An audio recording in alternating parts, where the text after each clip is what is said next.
How's it going, everyone? In today's video, I'll show you on how you can create a custom effect in SignalRGB. The first thing that you want to do is to head over to your SignalRGB application, and basically once inside, let's click on devices. This is where we can find our devices on which we can customize them one by one. So in my case, I only have one device supported for SignalRGB, which is going to be the Cineweth device 2. So to customize your effect on SignalRGB, just simply click on it, and basically from here you can force a color if you want to, but to generally access the main controls of the customization, you want to click on open in layouts.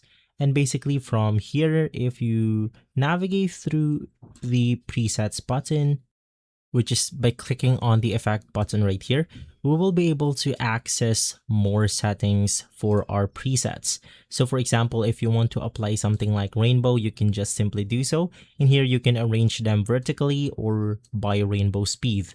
Now, this will change depending on the effect that you have applied. So for example, if we do something like neon shift, we can adjust the shift speed right here. Of course, you can then create your own effect if you want to. In here, you want to click something like the side-by-side option, which will allow us to put two colors.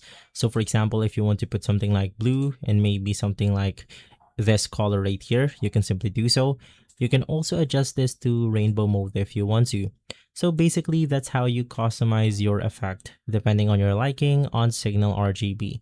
Just head over to the lightning category and you should be good to go. If this video has been helpful, leave a like, subscribe, and follow guides to everything for more videos like this. Thanks for watching.